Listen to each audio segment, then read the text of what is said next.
Hey Swapmates! Welcome back to our YouTube channel. My name is Richard. And I'm Jessa. And so welcome back sa ating Swap Talks. I know it's been a long time since since we last uploaded a video, 'di ba? Pero I'm telling you na today we prepared something really good for you guys. Ayan. Yes, and it's all about the goodness of God. O, 'di ba? Really good kasi goodness of God talaga ang aming prepare. So just to remind you guys, we are actually in a series called Project 9 where we talk about the 9 fruits of the Holy Spirit. Yun nga. Saan ba natin makikita to, Jessa? Galatians chapter 5 verses 22 to 23. But the fruit of the Spirit is love, joy, peace, forbearance, kindness, goodness, faithfulness, gentleness, and self-control. Against such things, there is no law. Ayan. So, yun na nga. Natapos na natin yung tatlong fruits of the Holy Spirit. Now, we're gonna talk about the goodness of God. So yun na nga, Richard, how do you describe the goodness of God? Wow.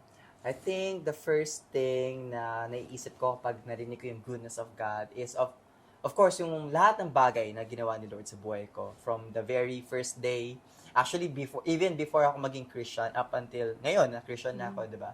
Parang, those things, I think, yun yung goodness ni Lord. Yung mga blessings, yung family ko, yung work ko, yung friends ko, yung church ko, and of course, also the bad things. Kasi, eventually, pinapakita ni Lord yung goodness niya. So, I think that's my image of goodness of God, yung overall na nangyari sa buhay ko. Ikaw ba, Jessa? Paano mo i-describe yung goodness ni God? Yes, actually in one word, madidescribe ko siya as positive, di ba? Oh, wow. Hashtag positive. Positive, ayan. Oh. So, marami na akong napagdaan ng mga paghihirap sa buhay at nakita ko talaga na in good and bad situation Amen. ng buhay ko, talagang tinitignan ko ng positibo at Amen. dahil alam ko ngang kasama ko ang Diyos. Wow. I think it's so, sa ating mga Christians, no, it's a wonderful thing na makita natin, even tulad nga na sinabi mo, yung mga bad parts ng buhay mo, Yes. nakikita mo pa rin yung goodness because you believe in a good God. Yeah. So actually today, we're gonna focus on ano ba yung impact ng goodness of God sa buhay natin as Christians, or even you're not a believer yet, di ba? I think you will get a lot of points from our talk for today. Ayan. So, ang unang punto natin ay it gives us powerful testimonies. Amen. Doon tayo sa Amen. powerful testimonies, Yes. di ba? So, of course, the goodness of God, it gives us powerful testimonies kasi, especially if you're a Christian already, di ba? Lahat ng makikita mo na blessings, lahat ng makikita mo na, yun nga, tulad ng sinabi mo, positive things, Yes. of course, they're all from God. Di ba? Nakasulat nga sa Bible that perfect gifts come from Him, di ba? So, yung mga bagay na yun, talagang marami tayong testimonies. Ikaw ba, Jessa? For sure, marami kang testimonies. Yes. I've heard some of your testimonies. Okay, sige, I'm gonna share some of my testimonies, like paano ako nakakilala sa Panginoon at Oh.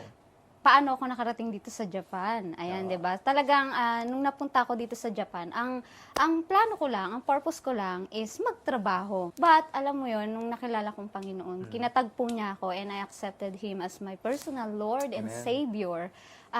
Nabago yung pananaw ko, Right. yung purpose ko na nalaman ko na hindi lang tayo nabubuhay na sa pansariling atin. Oo. Right. At tayo ay narito rin upang maglingkod sa Kanya and to share the gospel and of course the goodness of God through my testimonies. Yun. Ayan. So, totoo yun, no?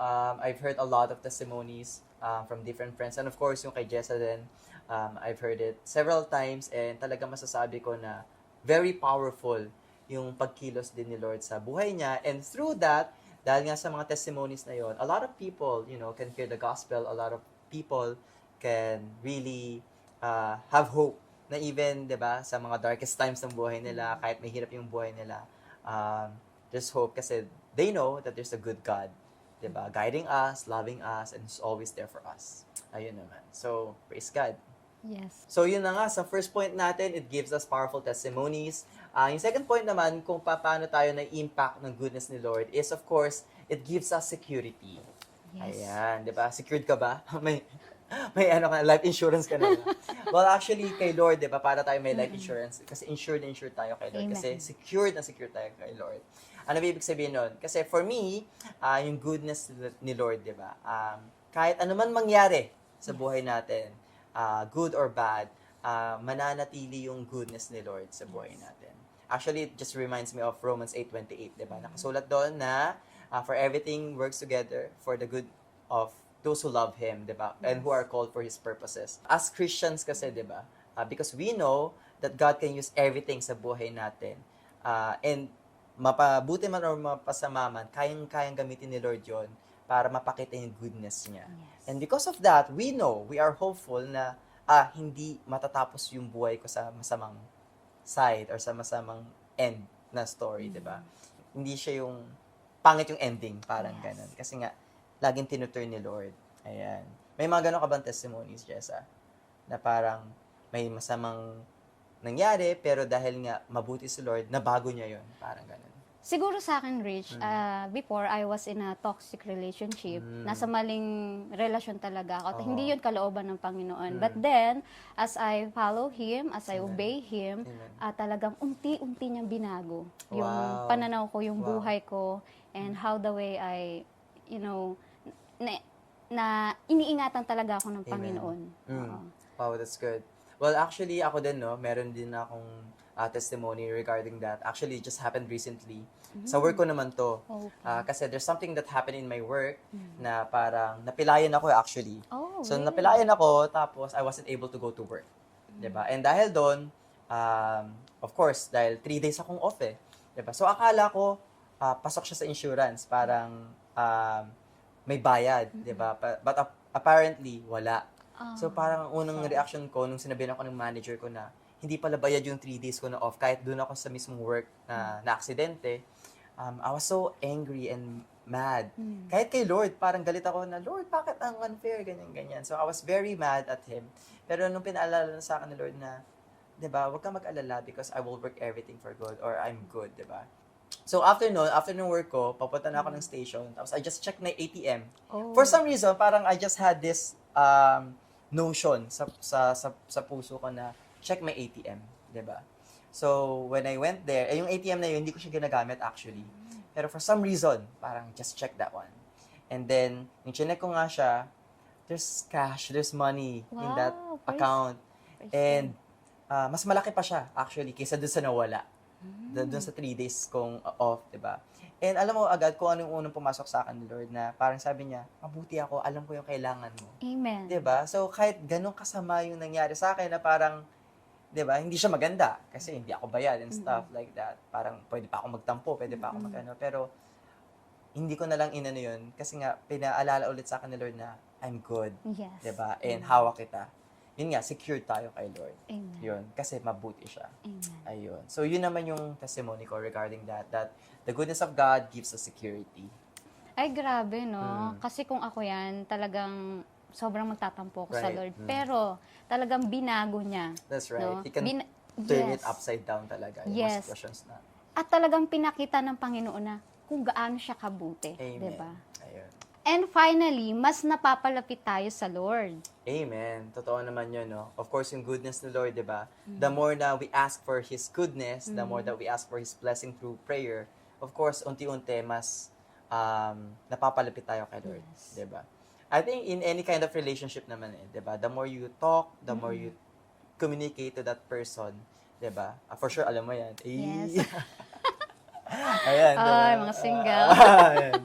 So, 'di ba, parang malalaman mo na mas lumalapit yung relationship kapag nag-uusap kayo. Yes. Ganon din tayo kay Lord na the more we pray, the more we ask for His goodness, the more we ask in prayer, mas lumalapit yung relationship natin sa Kanya.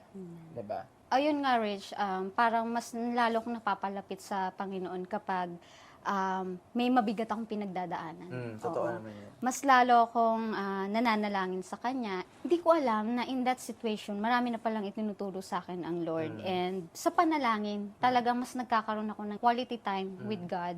And through that, nare-refresh ako. So, praise God, no, Jessa. Totoo yun, no? Na kapag pinakitaan na tayo ng goodness ni Lord, talagang mas dun lumalalim yung pananampalataya natin sa Kanya, mas dun lumalalim yung pagtitiwala natin sa Kanya. Kasi after all the storms and trials and problems, pag pinakita ni Lord na ito yung kabutihan niya, di ba? Parang, wow, Lord, thank you so much for showing up. Thank you for helping me.